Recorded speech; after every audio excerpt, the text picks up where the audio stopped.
여러분들 많은 영화를 보다 보면 꼭 떠오르는 명대사가 하나씩 있습니다.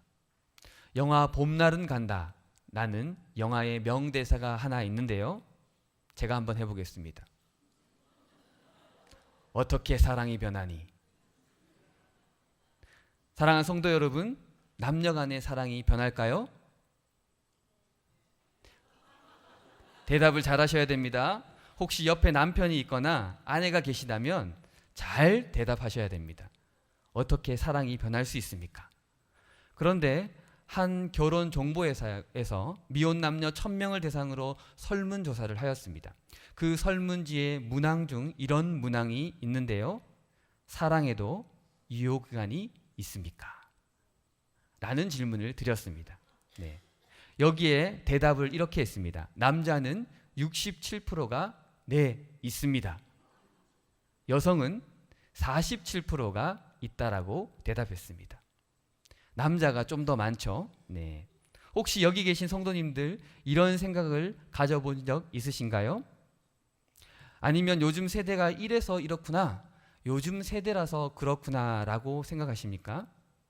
그런데 이 설문지에 대한 답이 그냥 요즘 사람들의 이야기로 치부할 수 없는 과학적 증거를 발표한 교수가 한 명 있습니다. 미국의 고넬 대학의 신시아 하잔 교수라는 이분이 미국인 5,000명을 대상으로 연구한 결과 서로 사랑하는 관계에서 열정적 감정을 느끼는 기간은 대략 평균 18개월에서 30개월 정도이다 라고 발표했습니다. 그리고 그 이유를 사랑이란 감정은 우리 내 안에 4가지 호르몬으로 작용하는데 그 호르몬이 대략 18개월에서 30개월이 지나면 사라지거나 중독되어서 더 이상 느끼지 못하기 때문이라고 발표하였습니다. 자, 그럼 우리 다시 한번 질문해 볼까요? 여러분들 사랑이 변할 수 있습니까? 네. 과학적 발표를 듣고 보니까 그런 것 같기도 합니다. 사실 사랑이라는 것이 호르몬 때문이라고 말하는 것은 조금 설명이 부족하긴 하지만 사랑의 기한이 있다라는 생각을 한 번씩 하게 됩니다. 여러분, 이와 비슷한 신앙인들에게 필요한 질문을 제가 하나 더 드리겠습니다. 여러분, 믿음의 유효기간이 있습니까? 네. 목사님, 그런 질문이 어디 있습니까? 라고 저에게 묻고 싶으시겠습니다. 다시 질문할까요? 열정적인 예수님을 믿고 신앙인으로 살아가는 것, 예수님을 간절히 사랑하는 내 마음에 유효기간이 있습니까? 큰 소리로 너무나 당연하게 그런 게 어디 있습니까? 라고 말하고 싶지만 잠시 머뭇거려집니다. 왜냐하면 우리의 모습을 보면 예수님을 사랑하고 말씀 듣는 것을 그렇게 좋아했던 내 자신은 어디 있는지 보이지 않습니다. 시간을 쪼개어 기도하고 성경을 읽으며 감사했던 내 자신은 어디 있는지 보이지 않습니다. 헌신하고 봉사하고 하루 종일 교회에 있는 것이 너무나도 행복했던 내 자신이 어디 있는지 보이지 않습니다. 그런데 더 걱정인 것은 무엇이냐면 지금 이렇게 예배 드릴 때는 주님이 나와 함께 하심이 느껴지는데, 그런데 저 성전 문만 나가면 나와 함께 하시는 예수 그리스도가 느껴지지 않는 것처럼 생각됩니다. 제가 너무 극단적으로 말한 것 같지만 사실 우리 가운데 이런 생각을 한두 번 다 해봤을 것이라고 생각합니다. 제가 다시 질문할까요? 믿음의 유효기간이 있습니까?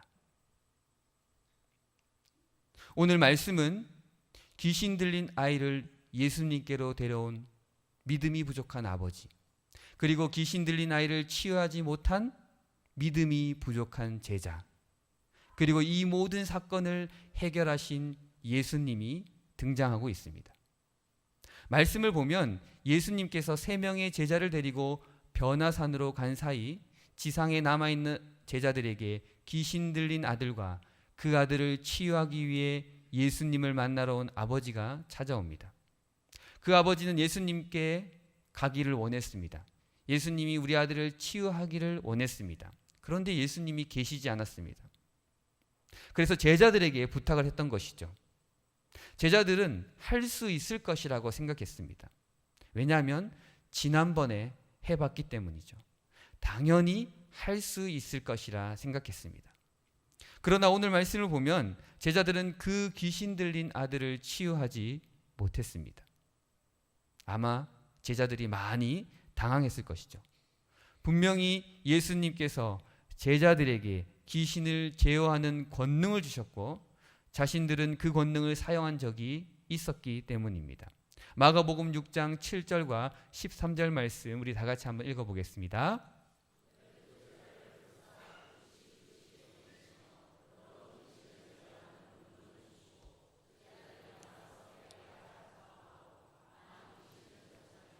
많은 병자에게 기름을 발라 고치더라.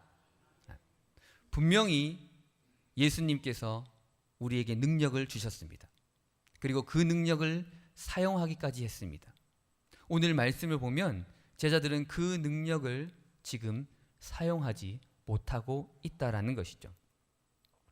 예수님께서는 치유하지 못하는 제자들을 향해 크게 꾸짖었습니다. 뭐라고 꾸짖었습니까? 믿음이 없는 세대요. 자신의 것을 모두 버려두고 떠난 제자들, 3년 가까운 시간을 함께 보내며 가르친 제자들에게 이번 한 번 귀신 들린 아이를 지금 고치지 못했다고 해서 어떻게 예수님께서 믿음이 없는 사람이라고 말씀하실 수 있을까? 오늘 우리는 이 예배 가운데 주님 앞에 예배드리고 있습니다. 이런 우리들에게 주님께서 말씀하십니다. 이 믿음 없는 사람들아. 여러분들 기분이 어떠십니까? 섭섭하죠? 주님, 제가 얼마나 열심히 교회 나와 봉사하고 예배드리는데 이 바쁜 주일날 오전에 내 시간을 쪼개어 예배드리고 주님의 말씀을 듣고 있는데 어떻게 저에게 그렇게 말씀하실 수 있습니까? 하지만 우린 다시 깊이 있게 고민합니다. 정말 난 믿음 없는 사람인가? 이런 생각을 하고 있는 우리들에게 성령님께서 이 말씀을 통해 말씀하고 계십니다. 우리의 믿음은 지금 어떤 상태입니까? 우리의 믿음이 유효기간이 있는 것처럼 느껴지는 이유는 도대체 무엇입니까? 그 이유는 바로 첫 번째, 내가 얼마나 너희와 함께 있으며 얼마나 너희에게 참으리요 라는 예수님의 말씀입니다. 예수님과 함께 있는 것이 무엇이 문제입니까? 우리는 고백합니다. 예수님 늘 우리와 함께 하시기를 원합니다. 우리의 삶 가운데 오셔서 우리와 늘 함께 하시옵소서. 우리의 기도의 제목이기도 합니다. 그런데 오늘 말씀을 보면 예수님께서 제자들을 크게 꾸짖으셨습니다. 내가 너희와 언제까지 함께 있어야 하느냐? 주님을 내 중심에 두고 살아가라고 성경의 많은 부분은 말하고 있는데 주님께서는 왜 제자들에게 그리고 지금 우리들에게 이렇게 말씀하고 계실까요?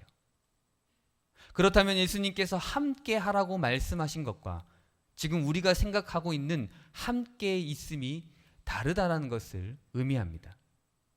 저는 오늘 이 말씀을 읽으면서 구약의 두 가지의 사건이 떠올랐습니다. 첫 번째 열왕기하 18장 4절의 말씀입니다. 우리 다 같이 읽어보겠습니다. 그가 여러 산당들을 제거하며 주상들을 깨트리며 아셀의 목상을 찍으며 모세가 만들었던 놋뱀을 이스라엘 자손이 이때까지 향하여 분향함으로 그것을 부수고 느우스단이라 일컬었더라. 광야에서 불뱀으로 죽어가는 이스라엘 백성들을 하나님께서 놋뱀을 세워 그것을 보게 하시고 그것을 본 사람들은 치유하여 주셨습니다. 그런데 그 놋뱀이 지금 히스기야 왕이 다스리던 시대까지 있다라는 것이죠. 하지만 놋뱀을 가지고 있다라는 것이 무엇이 문제가 되겠습니까? 그런데 문제는 이스라엘 백성들에게 이 놋뱀은 하나님이 보시기에 이방 산당과 우상과 같이 그들이 하나님을 온전히 보지 못하도록 하는 존재가 되어 버렸습니다. 놋뱀이 하나님보다 더 큰 존재가 되어 버린 것입니다. 이스라엘 백성들은 놋뱀을 자신의 소원을 들어주는 존재로 생각했습니다. 그래서 그를 놋뱀을 향해 여전히 기도하는 것이죠. 하나님의 임재의 상징이 이제 하나님을 찾지 않고 놋뱀을 찾게 하였던 것입니다. 하나님보다 더 소중한 존재가 되어버린 것입니다. 두 번째 사건은 사무엘 4장의 말씀에 있습니다. 사무엘 4장 3절 말씀 우리 다 같이 읽어보겠습니다. 백성이 진영으로 돌아오매 이스라엘 장로들이 이르되 우리에게 오늘 블레셋 사람들 앞에 패하게 하셨는고 여호와의 언약궤를 실로에서 우리에게로 가져다가 우리 중에 있게 하여 그것으로 우리의 원수들의 손에서 구원하게 하자 하니. 오늘 이 말씀은 블레셋과의 전쟁에서 패한 이스라엘이 언약궤를 앞세워 승리하고자 하였습니다. 우리의 힘으로 되지 않으니 하나님의 궤를 가지고 와서 전쟁에서 승리해보자 라는 것이죠. 그런데 문제는 이스라엘 백성들은 하나님을 온전히 자신들의 왕으로 섬기지 않았습니다. 하나님을 온전히 하나님으로 바라보지 않았습니다. 단지 그들에게 필요한 것은 언약궤였던 것이죠. 자신들의 필요에 따라 겸하여 섬기면서 이스라엘 백성들은 언약궤를 전쟁의 승리의 도구로 사용하고 있음을 오늘 말씀을 보면 우리가 알 수 있습니다. 이 두 가지의 말씀을 통해서 예수님께서 말씀하신 언제까지 너희와 함께 있어야 하느냐라는 이 말씀은 바로 제자들의 마음속에 예수님은 단순히 기적을 행하며 필요에 따라 사용되는 분으로 여기고 있다라는 것이죠. 예수님의 능력만을 바라보고 있습니다. 우리의 믿음의 유효기간이 생기는 이유, 바로 이스라엘 백성들처럼 예수님을 놋뱀처럼 아니면 언약궤처럼 생각하고 있기 때문이죠. 처음에는 나의 모든 것을 들어주시는 것처럼 느껴졌습니다. 예수님을 따릅니다. 그런데 그 모든 것이 조금씩 사라지고 있다면, 내가 원하는 것이 들어지지 않고 소원이 이루어지지 않는다면 우리의 믿음이 어떻게 될 것입니까? 더 크고 간절히 사모하며 바라봐야 하는데 우리는 그렇지 못합니다. 왜 예전보다 더 잘 되지 않는가? 예수님과 함께 있는데 왜 예수님은 우리의 아픔과 우리의 고통과 우리의 기도의 소원들을 들어주시지 않고 응답해 주시지 않으십니까? 우리에게 믿음의 유효기간이 있다고 느껴지는 이유는 바로 예수님을 내가 필요할 때만 찾는 분으로 여기기 때문입니다. 두 번째, 믿음의 유효기간이 있는 것처럼 느껴지는 이유, 바로 아버지의 말, 무엇을 하실 수 있거든 이라고 말하는 믿음이 있기 때문입니다. 우리 22절 말씀 다 같이 읽어보도록 하겠습니다.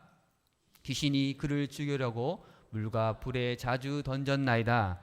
그러나 무엇을 하실 수 있거든 우리를 불쌍히 여기사 도와주옵소서. 분명히 하나님의 능력을 믿습니다. 세상을 만드시고 우리를 만드신 하나님의 능력을 우리는 믿습니다. 기적을 일으키시고 아픈 사람을 고치시고 죽은 사람을 살리신 예수님의 능력을 믿습니다. 하지만 그건 나에게는 일어나는 일이 아닙니다. 나 같은 사람에게 그 기적과 같은 일들이 일어날 것이라고 믿지 못하고 있습니다. 하나님의 능력을 믿지만 나에게 일어나지 않음을 우리는 잘 알고 있다라고 생각합니다. 귀신 들린 아들을 둔 아버지는 이렇게 생각하고 있습니다. 예수님께서 설마 나 같은 사람에게도 기적과 같은 일들을 해주실까? 불쌍히 여겨주셔서 해주시면 정말 좋겠다. 오늘 이 예배에 참석하신 우리 사랑하는 성도 여러분, 하나님의 능력을 믿으십니까?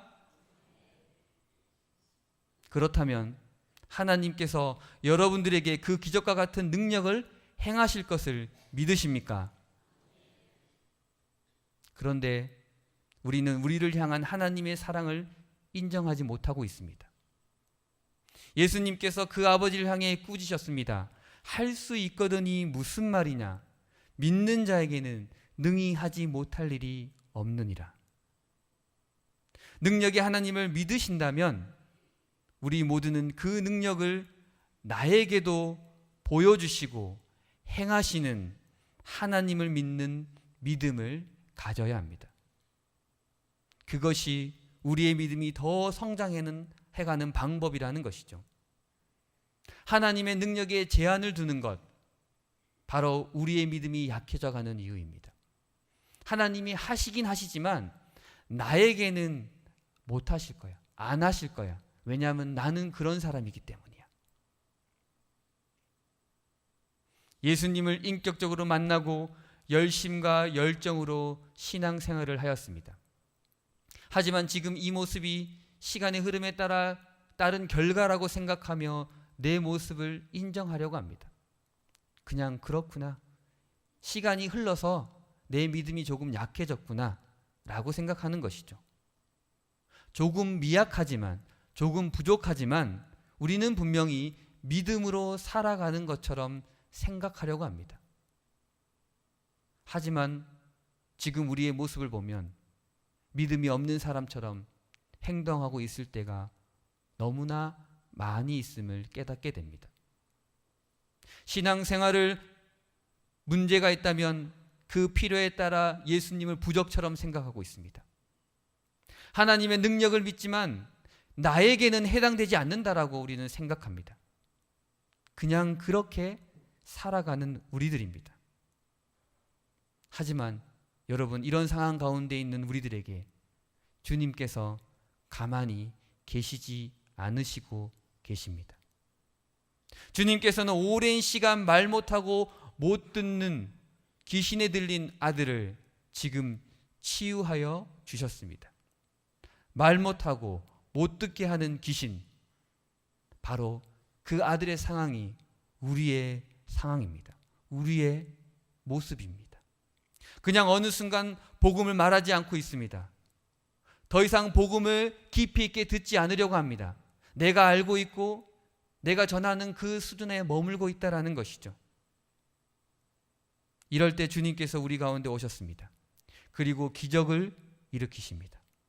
예수님을 만나 변화되었고 기적을 일으켰지만 지금 행하지 못하는 제자들과 오랜 시간 귀신 들린 아들로 인해 심신이 지쳐버린 아버지 앞에 주님께서 다시 한번 우리의 믿음을 세워주셨습니다.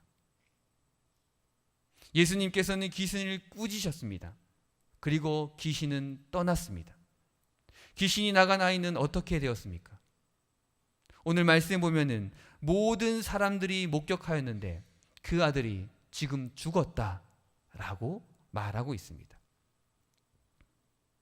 오늘 우리는 주님께 더 가까이 가기 위해서 온전히 우리의 믿음을 세워나가기 위해서 해야 할 것, 내 자신이 죽어야 함을 고백합니다. 갈라디아서 2장 20절 말씀 우리 다 같이 읽어보겠습니다. 내가 그리스도와 함께 십자가에 못 박혔나니 그런즉 이제는 내가 사는 것이 아니요 오직 내 안에 그리스도께서 사시는 것이라. 이제 내가 육체 가운데 있는 것은 나를 사랑하사 나를 위하여 자기 자신을 버리신 하나님의 아들을 믿는 믿음 안에서 사는 것이라. 우리가 죽어야 하는 것은 나의 과거의 욕망들입니다. 내 믿음을 약하게 하는 것들입니다. 그것은 나의 과거의 생각들, 나의 욕심들, 바로 하나님의 음성을 듣지 않고 하나님의 선포를 듣지 못하게 하는 그 모든 것들입니다. 이제 이 모든 것들이 죽어야 합니다. 오늘 이 자리에 나오신 우리 성도님들, 나의 과거, 나의 욕심을 철저히 죽이시길 바랍니다. 철저히 죽여 나의 모든 것이 남아있지 말아야 합니다. 그런데 여러분들, 이것이 나 혼자만의 생각이 되어서는 안 됩니다. 나는 열심히 죽였습니다. 나는 다 죽였다라고 생각했습니다. 그런데 옆에 있는 사람이 아직 덜 죽었어.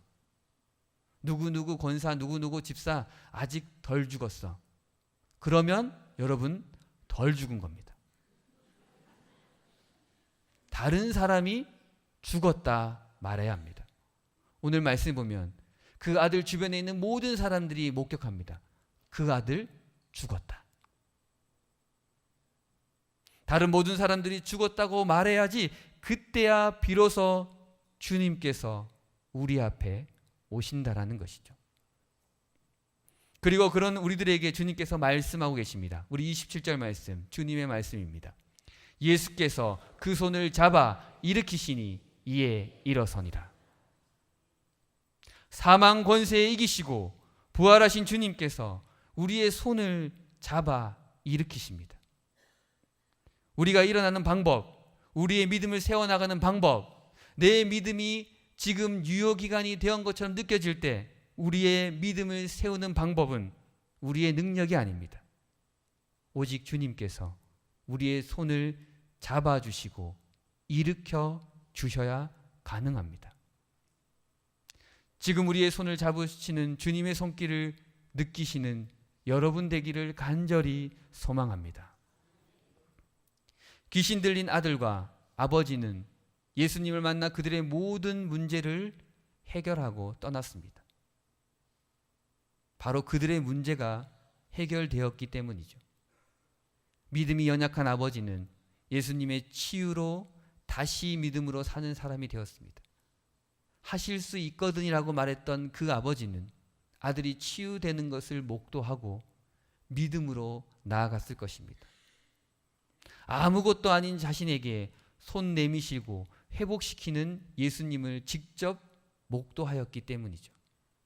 하실 수 있거든이라고 말했던 그 아버지는 예수님이 우리에게 직접 손 내미심을 경험하였던 것입니다. 예수님의 사랑을 느꼈고요. 예수님의 손길을 느꼈습니다. 치유하시고 끝나신 예수님이 아니라 손을 내밀어 일으키시는 예수님을 만났습니다. 단순히 귀신아 물러가라라고 말씀하시고 떠나신 예수님이 아니라 귀신아 물러가라라고 말씀하시고 그 쓰러져 있는 사람들이 죽었다라고 말하는 그 아들을 향해 손 내미시고 일으키신 예수님을 직접 만났다라는 것이죠. 얼마나 아버지의 마음이 벅찼겠습니까? 얼마나 아들이 감사했겠습니까? 내 믿음의 연약함을 주님께서 채워주셨구나. 주님께서 잡아주셨구나. 주님께서 함께 하시는구나 라는 것을 느끼고 떠났습니다. 하지만 오늘 말씀을 잘 보면 여전히 문제를 해결하지 못한 사람들이 있습니다. 누구입니까? 바로 제자들입니다. 그렇게 열심히 예수님을 따랐고 3년 동안 예수님의 제자로 살아왔던 이 제자들은 오늘 이 사건이 이들에게는 아무런 의미가 없어 보입니다. 왜냐하면 분명히 예수님께서 자신들에게 귀신을 쫓아내는 권능을 주셨는데 왜 지금은 귀신을 쫓아내지 못했는가? 라는 질문에 답을 찾지 못했습니다. 그래서 제자들은 모든 사람이 다 떠나고 난 뒤에 조용히 예수님께 질문하였습니다. 왜 우리는 귀신을 쫓아내지 못했습니까? 왜 지금은 안 되는 것입니까? 여전히 우리 마음 가운데 열심히 주님을 따른다라고 생각했던 우리 가운데 왜 지금은 안 됩니까? 라고 우리는 예수님께 다시 질문합니다. 주님께서 그런 우리들에게 이렇게 대답하셨습니다. 우리 29절 말씀 읽어보겠습니다. 기도 외에는 다른 것으로는 이런 종류가 나갈 수 없느니라. 귀신이 빠져나가 쓰러져 있던 아이의 손을 잡은 예수님을 이들은 직접 목도하였습니다. 하지만 제자들은 이해하지 못했습니다. 왜 자신들은 지금 하지 못할까에만 집중하고 있었기 때문입니다. 예수님께서 명령하시는 그 장면은 봤습니다. 귀신아 물러가라 라는 이 말, 우리도 그렇게 했는데 왜 우리는 안 될까? 그들은 그 장면에서 멈춰버린 것입니다. 하지만 여러분들 그 장면이 중요합니까? 그 뒤에 있는 장면이 더 중요합니다. 그렇게 말씀하신 예수님, 그 쓰러져 있는 아들의 손을 잡아 일으키시는 이 장면을 제자들은 보지 못했다라는 것이죠. 사랑하는 성도 여러분, 믿음은 주님께서 행하신 기적에 대한 결과물이 아닙니다. 귀신아 물러가라 라고 말씀하신 그 명령이 믿음의 결과물이 아니라는 것이죠. 그것만 보고 우리는 믿음으로 살아가는 것처럼 느껴집니다. 주님의 능력으로 만들어진 것, 그것을 믿음이라고 우리는 말할 수 없다라는 것이죠. 나에게 주어진 것, 나에게 해주신 것, 이것만을 바라보고 우리는 믿는다라고 말해서는 안 된다라는 것이죠. 믿음은 바로 내가 주님을 간절히 찾는 것입니다. 바로 주님을 간절히 바라보는 것입니다. 주님께서 항상 옆에 계시지만 바라보지 못했던 제자들에게 이렇게 말씀하셨습니다. 간절히 바라보고 찾는 것이 믿음이다. 기도 외에는 없다라는 것이죠. 오늘 이 시간 우리 모두는 예수님을 간절히 찾고 바라보고 살아가는 믿음의 성도가 되기를 간절히 소망합니다. 간절히 기도하며 주님을 찾는 우리 모두가 되기를 소망합니다. 내 믿음이 유효기간이 있어 라고 느껴질 때 여러분들 주님을 간절히 찾으시길 바랍니다. 나에게 해주신 것을 찾지 말고 내가 주님을 찾을 때 비로소 우리의 믿음은 더욱 성장해 나갈 것입니다. 오늘 그 만남을 이루는 우리 모두가 되기를 소망합니다.